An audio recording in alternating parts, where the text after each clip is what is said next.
নমস্কার বন্ধুরা, উড়ানের আজকের পর্বের রিভিউ নিয়ে আমি পৌঁছে গেছি তোমাদের সামনে। বাংলা সিরিয়াল সমাচারে তোমাদের স্বাগত জানিয়ে আজকের পর্বের রিভিউ আমি শুরু করছি। মহারাজ বলে, কেন তোমার বন্ধু কেন তোমার গায়ে হাত দেবে? কেউ কেন তোমার গায়ে হাত দেবে? বলে, কেন? পূজা বলে, আমার গায়ে যদি কেউ হাত দেয় তাতে তোমার কি? কে হই আমি তোমার? মহারাজ চুপ করে থাকে, বলে, দেখো তুমি এইসব বাজে কথা এখন বলো না তো, আমার শোনার টাইম নেই। পূজা বলে, এবার তো আমি তোমার অতীতের ইতিহাস জেনেই ছাড়বো, এবার পর্দা ফাঁস করেই ছাড়বো আমি। তখন মহারাজ বলে, শোনো, তুমি আমার অতীত ঘাটতে যাবে না। এর আগে মনে আছে ঘুমের ঘোরে আমার কথা রেকর্ড করেছিলে, আমি ফোনটাই ভেঙে দিয়েছিলাম। এবার যদি আমার অতীতের দিকে আর এক পা বাড়াও, আমি কিন্তু আমার অন্য রূপ দেখবে তুমি তখন। মহারাজ বলে, আমিও জানি না সেটা কোন রূপ, তবে তুমি কল্পনাও করতে পারছো না, আমিও কল্পনা করতে পারছি না আর কি। পূজা বলে, আমি তোমার ওই রূপ কল্পনা করতে চাইও না, তবে একটা কথা জেনে রাখো, তোমার অতীত ভবিষ্যৎ বর্তমান সব সত্যি আমি উখড়ে বের করব, আর তোমার এই সমস্ত কিছু আমি ঠিক করব। বুঝতে পেরেছো? প্রথমে আমি তোমার স্কুলে যাব। বলে, কি? বলে, হ্যাঁ, প্রথমে আমি তোমার স্কুলে যাব, তারপর কবর থেকে হলেও সেই সত্যিটা আমি খুঁজে বের করব। মহারাজ বাধা দিলেও পূজা কোনো কথাই শোনে না। এরপরে মহারাজের ফোনে একটা ফোন আসে। তখন মহারাজ বলে, যেটা তোকে আনতে বলেছিলাম সেটা এনেছিস তো? ফোনেই বলছে। তখন বলে, ঠিক আছে, এটাই আমার রাগ বের করার একমাত্র উপায়। পূজা তখন মনে মনে বলে, রাগ বের করার উপায় মানে কি বলতে চাইছে? এদিকে পূর্ণিমা লকার খুলতে আসছে, কারণ তার বর মানে মহারাজের বাবা বলছে যে মাসখানেক চালানোর মতো কিছু টাকা দাও। বল, টাকা? আচ্ছা দাঁড়াও। যেই লকার খুলেছে দেখে লকার তো ফাঁকা। পূজার শ্বশুরমশাই দেখে, কি ব্যাপার, লকার ফাঁকা, টাকা দলিল সব কোথায় গেল? ঠিক আছে, সোমনাথকে ডাকা হয়। সোমনাথ এসে বলে, মানে শুনে সব বলে, কি বলছো মা? ফট করে লকারের দিকে যায়, দেখে লকার ফাঁকা। বলে, না না মা, আমার সোনা এরকম করতে পারে না। বলে, তো ডাক না, তোর বউকে ডাক। ঘরে গিয়ে দেখে কোথাও প্রিয়াঙ্কা নেই। এসে বলে যে, মা কোথাও তো পেলাম না। বলে, তো একটা ফোন কর, ফোন কর। ফোন করে, ফোন লাগে না। মিলিও ফোন করছে, ফোন লাগে না। মহারাজের বাবা বলে, লাগবে কি করে, ও তো ফ্রড, ফ্রড সবকিছু নিয়ে টিয়ে পালিয়ে গেছে। তুমি তো তোমার ফ্রড বৌমাকে বিশ্বাস করেছিলে না, এত বিশ্বাস করে একদম সবকিছু দিয়ে গেছিলে চাবিকাঠি তার হাতে, এবার বোঝো, হাতে নাতে ফল বোঝো। এদিকে তখন সেখানে আসে শিব। শিব বলে, থাকবে কি করে, কালকে রাত্রে তো সব একদম জিনিসপত্র গুছিয়ে নিয়ে চলে গেছে। বলে, কি বলছিস তুই? সোমনাথ তো মারতে শুরু করে দেয়, একদম বানিয়ে বানিয়ে মিথ্যে কথা বলবি না। আর শিব যখন বলে মহারাজকে বলবে, বলে, একদম মহারাজকে আমার সোনার ব্যাপারে কোনো কথা বলবি না, আমি চাই না ও আমার সোনার বিচার করুক। দিয়ে এই দু ভাইয়ের মধ্যে মারামারি লেগে যায়। শিব বলে, কি করবি তুই, কি করবি? আমাকে ভয় দেখাচ্ছিস? আমাকে তোর ফ্রড বউয়ের জন্য আমাকে আমি ভয় পাবো? আমাকে না সামলে নিজের ফ্রড বউকে তো সামলাতে পারতিস, তাহলে আজকের দিনটা দেখতে হতো না। আর সোমনাথ তো এখনো যে না, আহ, তার বউ নাকি ফ্রড নয়, তার বউ সোনা বউ এখনো। এদিকে তো মানে পূজার শ্বশুর মশাই বলে যাচ্ছে একটা ফ্রড। তখন পূর্ণিমা বলে, আচ্ছা তোমরা শুরুর থেকে মেয়েটাকে খালি ফ্রড ফ্রড বলে যাচ্ছ, কি করেছো বলো তো, কি এমন করেছে যার জন্য তোমরা ওকে ফ্রড বলছো? আমার বিশ্বাস এতটা নড়চড়ে হতে পারে না। তখন সোমনাথ বলে, মা তুমি আমার সোনাকে বিশ্বাস করো তো, বলো মা। পূর্ণিমা বলে, হ্যাঁ করি।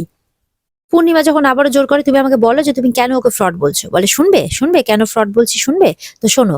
যখন বলতে যাবে, বলতে বলতে আটকে যায়। বলে, না, মহারাজ তো আমাকে বলতে বারণ করেছিল, আমি কি করে তাহলে এই ফ্রডের সম্পূর্ণ ইতিহাস পূর্ণিমাকে বলি? আমি বরঞ্চ আগে মহারাজের সাথে কথা বলি, তারপর দেখি ও কি বলছে, তারপরে মহারাজই না হয় এর খোলসা করবে। এদিকে তো মহারাজ যখনই শুনলো যে মানে ওর বাবার কাছে শুনলো শিব সমস্ত ঘটনা বলল, মহারাজ তো একদম হাসতে হাসতে গড়াগড়ি দিচ্ছে। সবাই জিজ্ঞাসা করছে, কি রে তুই হাসছিস কেন, বাড়িতে এরকম একটা অবস্থা? মহারাজ তখন বলে, শুনেছো না, বিশ্বাসে মেলাই বস্তু। তখন পূর্ণিমা সরে যায় ওখান থেকে। পূর্ণিমার কাছে গিয়ে বলে, কি মিসেস পূর্ণিমা মুখার্জি, যাকে এত বিশ্বাস করেছিলে সে সমস্ত লুটপাট করে নিয়ে চলে গেল? তখন পূর্ণিমা বলে যে, আমার বিশ্বাস না অতটা নড়চড়ে নয়, ঠিক আছে, আমি অতটাও ভুল বিশ্বাস করি না।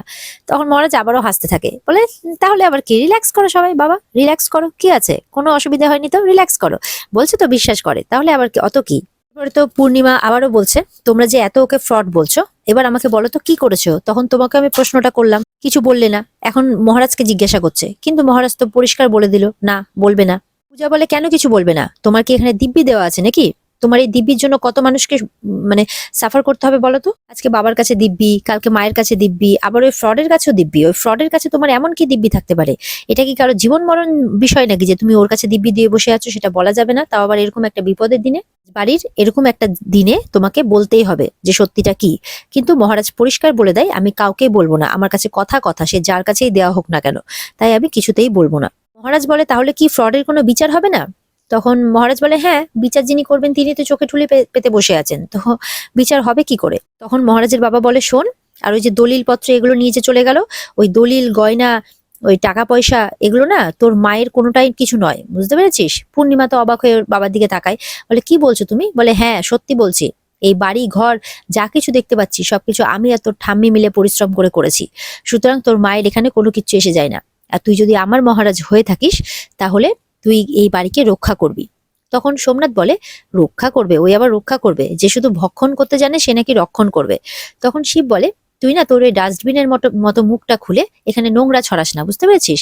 সোমনাথ তখন বলে, তোরা যে আমার সোনার নামে উল্টোপাল্টা কথা বলে যাচ্ছিস তখন থেকে সেই বেলা। তখন সোমনাথের বাবা বলে শিবকে, শোন শিব, বোকাকে কখনো বোকা বলতে নেই, আর ফ্রডকে কখনো ফ্রড বলতে নেই মুখের সামনে, তারা রেগে যায়, বুঝতে পেরেছিস? মহারাজ তো শুনে হাসতে থাকে। তখন সোমনাথ তার মাকে বলে, মা দেখো দেখো কোন রকম প্রমাণ ছাড়া কেমন সোনার নামে উল্টোপাল্টা কথা বলছে দেখো।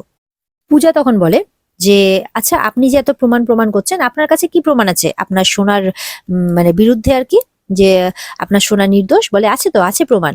সেদিনের কথা মনে আছে? সেদিন যে মহারাজ বলেছিল যে ওই টেবিলের তলে মেরে পুঁতে রেখে দেবে নাকি? বলে, এই তুই কিছু করিসনি তো আবার? তুই মেরে ফেলে ফেলিসনি তো আর কি? তখন মহারাজ তো চুপ করে থাকে। মহারাজ বলে, আবার বিরক্ত করছিস তুই। সোমনাথ তখন টেবিলের তলে খুঁজতে চলে যায়, মানে ও ভাবছে যে টেবিলের তলে বোধহয় মেরে পুঁতে রেখে দিয়েছে। ওখানে টেবিলের নিচে গিয়ে সোনা সোনা বলে ডাকছে, সবাই তো দেখে অবাক, সোমনাথ কি করছে এটা? মহারাজ তো হেসেই পাগল যে এই আবার কি করছে। সোমনাথ বলে যে এই টেবিলের নিচে পুঁতে মেরে ফেলেছে আমার সোনাকে। এই সোনা কোথায় তুমি? সোনা শুনতে পাচ্ছ? এরকম করে বলে যাচ্ছে টেবিলের নিচে গিয়ে। মহারাজ তো সমানে হেসে যাচ্ছে, আর বাকি সবাই দেখে অবাক যে এই ছেলেটা কি করছে। পূজার বাবা হেসে বলছে যে তুমি এদেরকে বিশ্বাস করো? সোমনাথের এই পাগলামি দেখে বলছে। সোমনাথ এবার একটা চামচ নিয়ে ওই ডাইনিং টেবিলের নিচে আর কি মার্বেলের মধ্যে মেরে দেখছে যে কোথাও কিছু কোনো আওয়াজ পাচ্ছে কিনা। তখন পূর্ণিমা বলে, এদেরকে বিশ্বাস করা ছাড়া আর এদের থেকে বিশ্বাসযোগ্য কেউ আছে বুঝি বাড়িতে? পূজা তখন বলে, চোখ খুললেই সেটা দেখতে পেতেন মা, কিন্তু আফসোস যে আপনি সেটা দেখতেই পান না। পূর্ণিমা তখন পূজাকে এক ধমক দিয়ে চুপ করতে বলে। পূজা চুপ করে না। মহারাজকে বলে আজ তোমার পরীক্ষা, বাবা ঠাম্মি সাধের এই বাড়িটাকে রক্ষা করার পরীক্ষা আজকে তোমার, আর এই পরীক্ষায় তোমাকে পাশ করতেই হবে। এই বাড়িটার প্রতি যে তোমার দায়িত্ব কর্তব্য আছে সেইটার পরীক্ষা, আর এই পরীক্ষা তোমাকে দিতেই হবে আর পাশও করতে হবে। পূজা বলে দেয়। মহারাজ বলে, আমাকে যদি কোনো পরীক্ষা দিতেই হয় আমি তোমার কথাই দেব না, বাবা বললে বাবার কথাই দিব। পূজা বলে, তার মানে তুমি খুঁজে বের করবে তাই তো? মহারাজ বলে, প্লিজ কিছু একটা কর। মহারাজ তখন মনে মনে বলে, নিজের জন্য না হলেও বাবার জন্য, ঠাম্মির জন্য আর এই বাড়িটার জন্য শত্রুপক্ষের পরিকল্পনাকে আমাকে ভেস্তে দিতে হবেই। এদিকে তো মহারাজ, সোমনাথ, শিব আর জয়ন্ত এরা সবাই বেরিয়ে পড়ে। তখন সোমনাথ বলছে, আমার সোনা কিছু করতেই পারে না। শিব বলে, হ্যাঁ তো, লকারের চাবি, বাড়ির দলিল এগুলো নিয়ে লুকোচুরি খেলছে। তখন সোমনাথ বলে, চুপ কর, আমার সোনা এরকমটা করতেই পারে না। এরপরে তো সোমনাথ মহারাজকে উল্টোপাল্টা কথা বলতে গেলে মহারাজ সোমনাথের হাতটা ধরে নেয় আর একটু মোটকে দেয়। তখন বলে যে, চুপ করে থাক, যদি আমার সাথে যেতে হয় চুপচাপ থাক, চল, না হলে তোরা যে এত যে মুখে চাল চাল এই কথাটা বলছিস না, আমি চাইলে কবে তোদের চালকে ভেস্তে দিতে পারতাম, কিন্তু কিছু করিনি, বুঝতে পেরেছিস? মহারাজ বলতে থাকে। তখন শিবকে বলে, শিব বলে দে, যদি আমার সাথে যেতে হয় তাহলে এতে মুখটা বন্ধ করে যায়, না হলে কিন্তু পরিণতি খুব খারাপ হবে। শিব তখন সোমনাথকে বলে, ভালো চাইলে মুখটা বন্ধ করে চল না, চুপচাপ কেন বকবক করছিস? এদিকে তো হাঁটতে হাঁটতে সোমনাথ, শিব এদের অবস্থা খুব খারাপ। সোমনাথের অবস্থা বেশি খারাপ, উল্টে উল্টে পড়ে যাচ্ছে। মহারাজ তো অলি গলি সব জায়গায় তল্লাশি করছে। শিব বলে, কি করছিস তুই, কিছু ভাবলি? মহারাজ বলে, ভাবছি তো, অনেক কিছুই ভাবছি। শিব বলে, আগে ভাবলে এই দিনটা আমাদেরকে দেখতে হতো না। শিব বলে, কি রে, তুই জানতিস না যে ও ফ্রড? তুই পারতিস না ওকে শাস্তি দিতে, সবার সামনে ওর মুখোশটা খুলে দিতে? হ্যাঁ। মহারাজ বলে, আমার হাত পা বাঁধা ছিল। তখন জয়ন্ত বলে, আর আজকে? বলে, আজকে বাঁধন হালকা হয়েছে। ও অনেক বড় ভুল করে ফেলেছে, আমাদের বাড়ির দিকে তাকিয়েছে, বাড়ির ক্ষতি করতে চেয়েছে। শুধু তাই নয়, আমার বাবাকে মানে হিউমিলিয়েট করেছে, বাবাকে কষ্ট দিয়েও পাপ করেছে, আর এই পাপের মাসুল ওকে দিতেই হবে। মহারাজ বলতে থাকে। শিব বলে, কিন্তু কি করে খুঁজে বের করবি ওকে? মহারাজ বলে, সেটা আমি জানি না, কিন্তু পাতালে থাকলেও সেখান থেকেও খুঁজে বের করব। সোমনাথ তো মহারাজের কথা শুনে অবাক হয়, বলে, বাড়ির দলিলটা যেভাবেই হোক উদ্ধার করতেই হবে। আর এখানেই আজকের পর্ব শেষ হয়ে যায়। তো বন্ধুরা, এই ছিল আজকের পর্বের রিভিউ। যদি তোমাদের ভালো লেগে থাকে তাহলে পর্বকে লাইক, কমেন্ট আর চ্যানেলকে সাবস্ক্রাইব করে দিও। আর স্টার জলসার পর্দাতে অবশ্যই নজর রেখো আজকের পর্বের বিস্তারিত দেখার জন্য।